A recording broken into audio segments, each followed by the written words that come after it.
Roissy Hanouk, Alois Brunner et Björk. Petite histoire récente des colis piégés au cours du XXe siècle. Des colis piégés ont à plusieurs reprises perturbé l'agenda politique à travers le monde entier, du Royaume-Uni aux États-Unis en passant par le Cambodge et la Syrie. Le dernier épisode en date d'envoi de colis piégés semble avoir pris fin aux États-Unis avec l'arrestation de César Sayok, soupçonné d'avoir adressé une quinzaine de bombes à des personnalités américaines, dont l'ancien président Barack Obama et sa secrétaire d'État Hillary Clinton. La triste histoire de Sayok, dont les motivations ne sont pas connues pour le moment, nous rappelle celle de Theodore John Kaczynski, surnommé Una Bomber, mais aussi plusieurs autres précédents, qui ont marqué le XXe siècle. Les sionistes débarquent il y a plus de 70 ans. Le groupe terroriste sioniste les IAK Group Stern s'est distingué en la matière. Ses membres ont envoyé des colis piégés à des dizaines de hauts responsables britanniques, parmi lesquels figuraient le ministre des Affaires étrangères Ernest Bevin et le futur Premier ministre Anthony Eden. Objectif, obtenir l'indépendance d'Israël dont les territoires étaient, selon le LEI, occupés par l'Empire britannique. Un an après, le groupe a revendiqué l'envoi de plusieurs colis piégés au président américain de l'époque Harry Truman. Toutes les bombes ont été interceptées par les employés de la Maison-Blanche. Bombe au palais royal cambodgien en août 1959. 2 colis piégés ont été envoyés au palais du Roissy Hanouk du Cambodge, destinés l'un au monarque et l'autre à sa mère la reine Sizowat Kosamak. Les explosions ont fait 2 morts, dont le chef du protocole, ainsi que 2 blessés. Voyant la main des Américains derrière cet attentat, le dirigeant cambodgien a opté pour un rapprochement avec les gouvernements communistes de la région.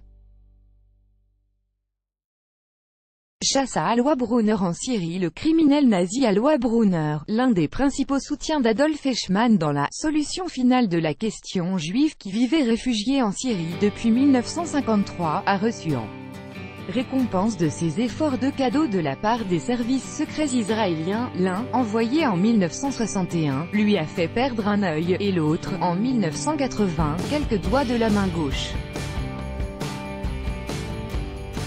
Les expéditeurs ne sont donc pas parvenus à tuer l'ancien officier SS condamné à Paris en mai 1954 à la peine capitale par contumace par le tribunal permanent des forces armées.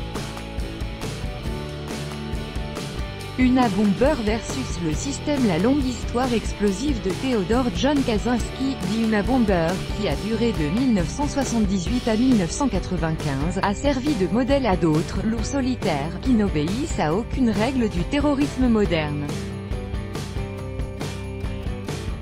Docteur en mathématiques et professeur assistant à l'Université de Californie, il a abandonné sa carrière scientifique au bout de 2 ans pour se réfugier dans une cabane isolée aux confins de la ville de Lincoln.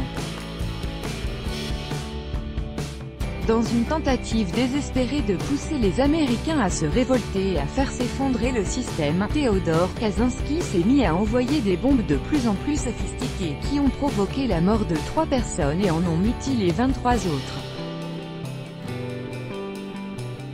En 1995, il a envoyé plusieurs lettres à des médias exposant ses objectifs et a enfin obtenu la publication de son « manifeste » dans The New York Times et The Washington Post. C'est son propre frère, sur l'insistance de son épouse, qui finit par dénoncer Una Bomber. Arrêté en 1996, Theodore Kaczynski récuse ses avocats qui souhaitent plaider son aliénation mentale. En 1998, il a été condamné à la perpétuité sans possibilité de libération conditionnelle. Ricardo Lopez versus Björk. La célèbre musicienne islandaise Björk a échappé en septembre 1996 à un colis truffé d'explosifs et d'acide sulfurique confectionné par son admirateur Ricardo Lopez, qui a mis fin à ses jours après avoir envoyé la bombe à la chanteuse. Le colis a été intercepté par la police londonienne. La musicienne vivait à l'époque au Royaume-Uni. Traumatisée, Björk a fini par quitter le pays pour s'installer en Espagne, où elle composera ensuite l'un de ses albums les plus emblématiques, Homogenic.